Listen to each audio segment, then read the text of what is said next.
No, there's like 3 darts in there. But you get the idea. Now when you... Nice thing is, what you can do... I'm going to put some darts back in here. Let's reset a bit. Okay. What you can do...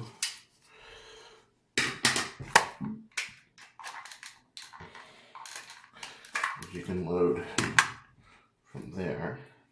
I think going this way would be better. Yeah. So I don't have to twist it at the end.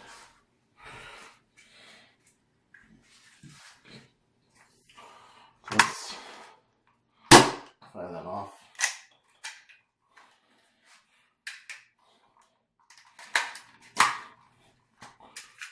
And then you can just put your holster back like that.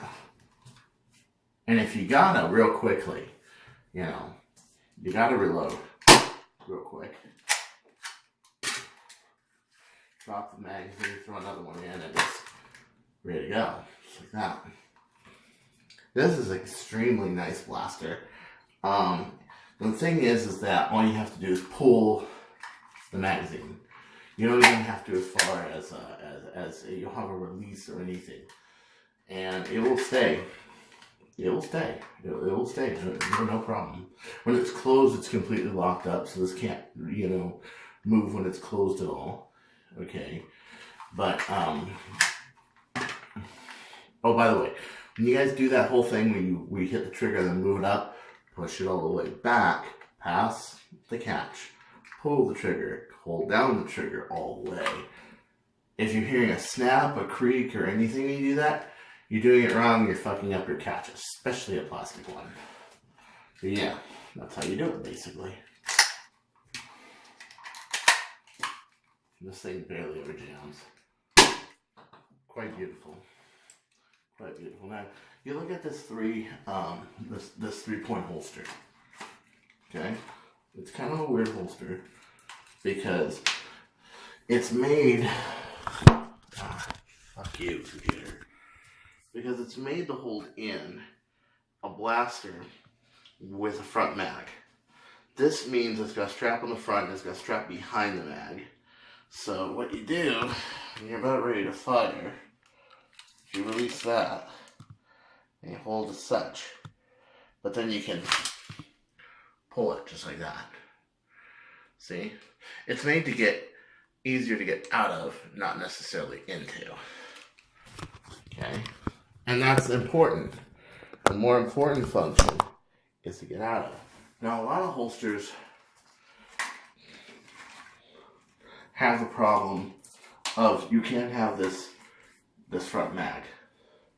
And that's a big problem because a Mauser has a front mag. But as soon as you guys fix the problem of the front mag by doing a holster like this, what you have then is a way of carrying it. Because let's face it, why did we make Glock 30s? Why did we make, you know, Para-Ordnance, you know, P10s? Why did we do that? Small little guns. Almost called it a blaster. Last time I went looking for ammo, I called the gun a blaster. It was humiliating. I just walked out of Turner. It's like, oh gosh, okay. Why? Because we got to fit it in our coat pockets, and we got to fit it in our jackets and all that stuff. When you're in battle, yes, a smaller blaster helps, but only so small as needed. Because, well, we all know we're packing. You know, who cares? So a holster rig, and this looks pretty big. you know, compared to like a fire strike. But I walk around with this, dude, I don't even know. So I just make sure my shirt's like that. Or even better, use a shirt you're gonna tuck in. The mags are exposed. And I can easily just grab a mag and go, oh, here's some ammo off the ground. Oh, ah. If I just get better at my own clumsy behavior and just sit here, and while you're waiting for an enemy to come, just load magazines. It's not a big deal, you know? Just put it back in there, as such. Yeah. It works better with a tucked-in shirt, but I usually don't have a problem. So, then, it's like, I can have my gun like that, and I can have it like this. I can, ready my, when I'm trying to load up my darts, just go, oh, here's Captain Whoever. Bang! Just like that. Just like that. Or more like I can throw this mag down and go, bam, bam, bam, bam. That's it. Right. So you see, the solution is really cool. Now, would taller mags help? Katana mags. This is why I've been hesitant to build a katana version. Yes, I am building a katana version. The thing is, though, I'm only building it for someone else because I really think 12 is best. Why? Well, first off, if you have Pak-D mags, while you're in the middle of the round, you just load. That's all it is. You just pick up darts out of your pocket, you load. You pick them up off the ground, you load. When you have empty magazines, you just load. When you gotta go back to status of retreat, you just load and then you go back in. In any engagement, you won't need more than 3 magazines. Now, I could get more magazines. That's sure. I could get enough for the whole round. That's true. What I don't like, however, is having to reload like 10 magazines around. It's much easier to reload 12. The other thing is, these 12 rounders right here, they don't really get in the way of anything. So by limiting it to 12 rounds, I'm flexible, I can bend, I can move, I can even sit down. I mean, I'm sitting on my counter right now. No problem. Yeah, I'll even show you one better.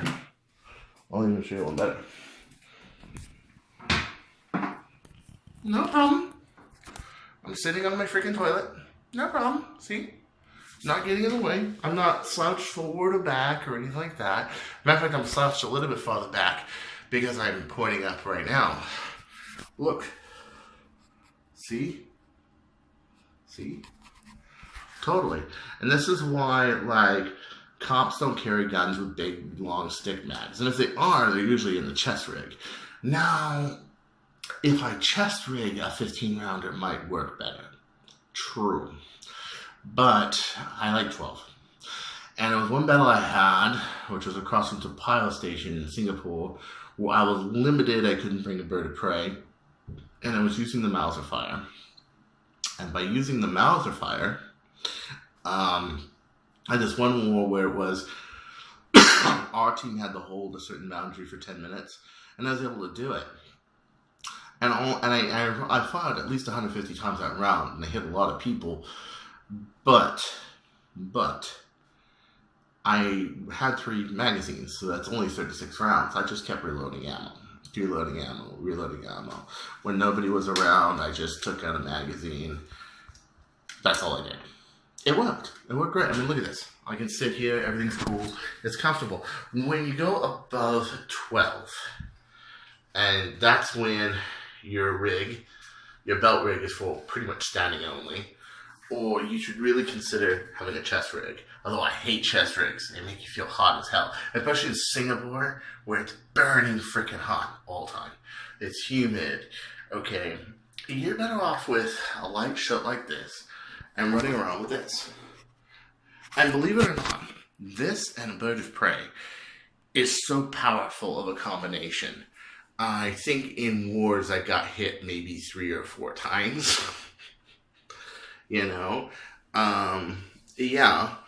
And a lot of those wars were objective wars, okay?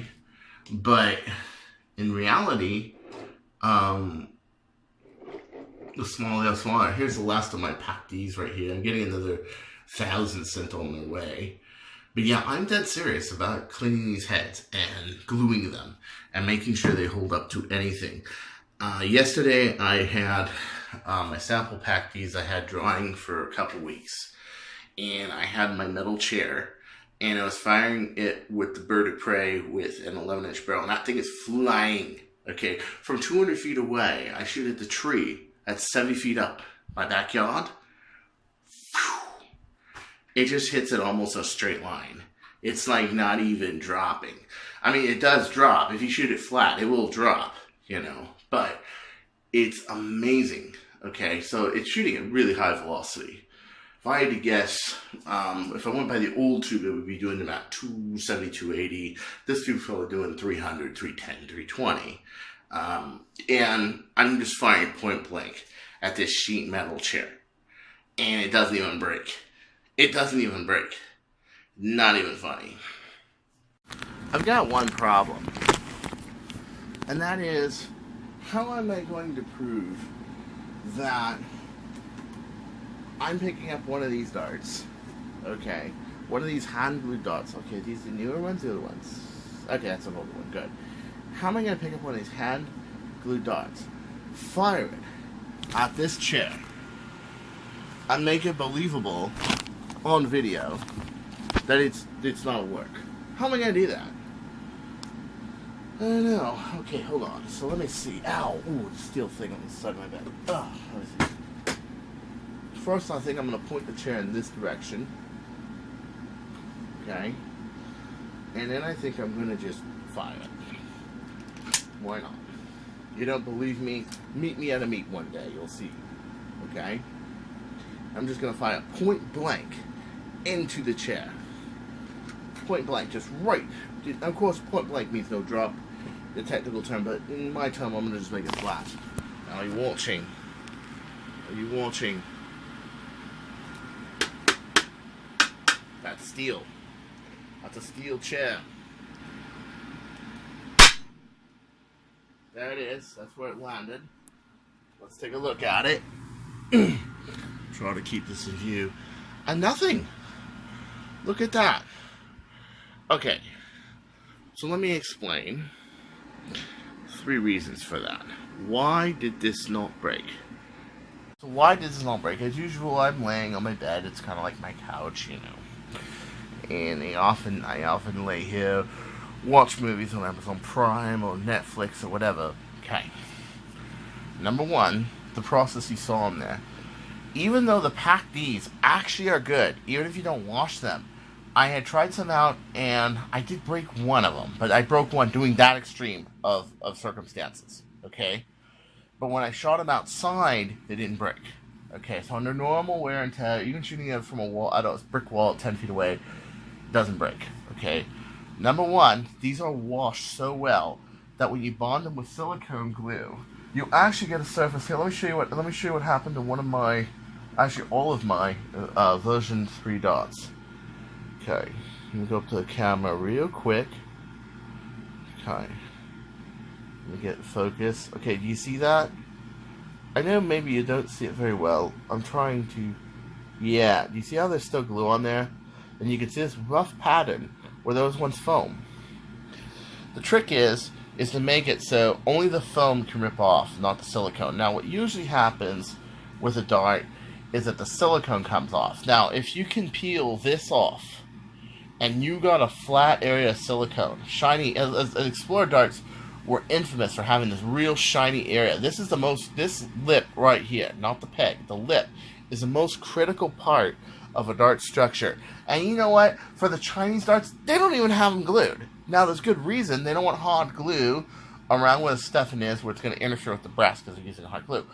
But silicone is soft glue, and if you do it just right, it actually makes it kind of like an O-ring, not like an obstruction. So, that's how I did it, actually. So, yeah. I'm going to try to turn this around. I hope you can see it. I'm looking on the camera right now, and it just doesn't give it any, I'm going to try something. Hold on a second. Now, I know the camera on the other side of the smartphone I have is a better camera. Okay, it's a better lens. Look at that. Let's get this in the light. Okay. Do you guys see it? Okay, you can kind of see it, right? Shit, hold on.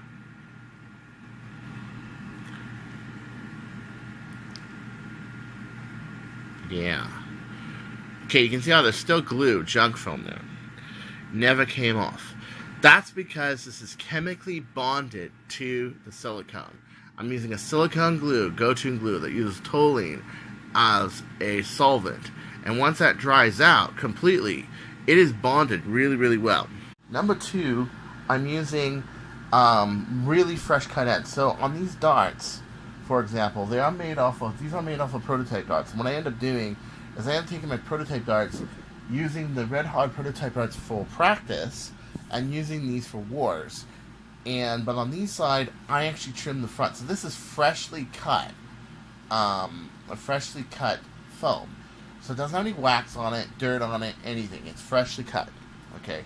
And the third thing I do is I have the red head here and this, and then I squeeze it and I vacuum it. Maybe you've seen some of my videos where I've done that with some X darts. And you can see that they just hold up. It was really crazy. A friend of mine was actually sold an Explorer blaster and my darts, like 200 of them. He still had them. I can't believe it. It was like a year or two later after I sold it to him. He still had them. Now, I don't like the version 3s as much as I like the Pak-Ds. I like the version 2s for certain power levels, but not super high power. I think that if Hang had made a version 2 with a little bit longer skirt and made that 1.3 grams, and then kept the same outer diameter, I think it would have worked really great. The version 3s tend to get really close to the edge of the dart. That's what I don't like about the version 3s. One. And two, the rifling, it isn't precise. The little fins, they aren't precise. I actually first made a Merlin, kid you not, to ignore the rifling by trying to spin it in the opposite direction. No kidding, no kidding. So I figured if I had a violent enough spin in the opposite direction, then it would ignore the rifling because it would never spin in the direction that it was at. And it did work. It did work, because all I had at the time were version 3s. And if I didn't do that, I wouldn't have won any matches at long range. Because these darts, and it didn't get rid of the fact that it matters, like, how the darts hit the air, too. So if the darts hit the air going downward, and it's on a fin point, it will go shh like that. Or it will go shh, or go shh, and it's really a pain in the butt.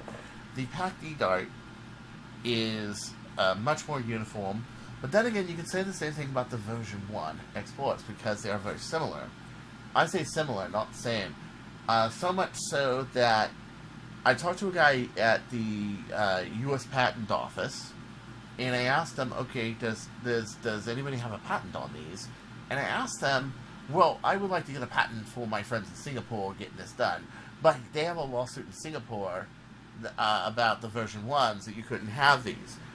And I showed him a version 1, and he said, okay, so the guy sued and these are illegal in Singapore? Yeah. Oh, that guy can just go fuck himself. The clerk said that to me. The guy can go fuck himself. Mr. Hang can go fuck himself. I couldn't believe that. And I kind of laughed because I'm kind of on the outs with Hang, and more importantly, Hang is on the outs with me. And I used to buy lots of darts from Hang before he moved away from silicone.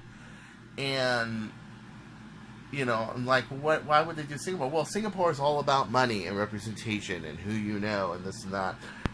And he said that these were different enough, past the 10% rule, that you could probably patent these in America if you had like 11, 12 grand, whatever it costs to patent. I forget the number he said. It was a sky-high number, but you could do it. But more importantly, you were away from the patents. And this is not similar enough to warrant a copyright. Now let me show you. Let me show you the difference. Okay, this is a version 1 dot head. Okay, 0.7 grams. It's clean on the back. Now you can see, if you look at it, that infamously shiny surface on the back. It's really shiny.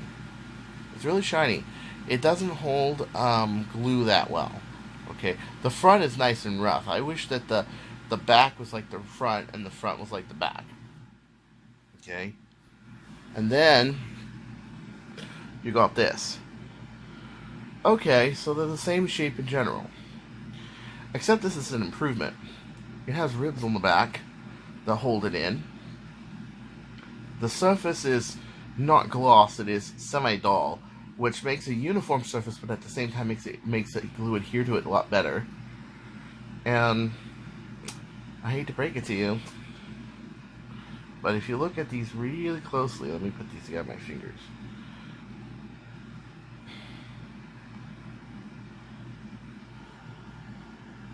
Do you notice they're different diameters? They're different diameters. They're the same height, but they're different diameters. Now, to make a heavier dart weight. Now, where I think he got copied, and I'll be honest, and a lot of people copy him, and they do think it's kind of bullshit. Number one, the magazines. Okay, the Pak-D mags. Okay, those are, yeah, those were a copy. The community went for it because they were cheaper. I mean, who's gonna pay $40 for a magazine when you can buy one for $5? Not only that, but it was a lot. It was like a polyethylene material. It's probably a much better material to make magazines out of because it was a malleable material. I don't think it painted very well because it wasn't a real paintable material like urethane is.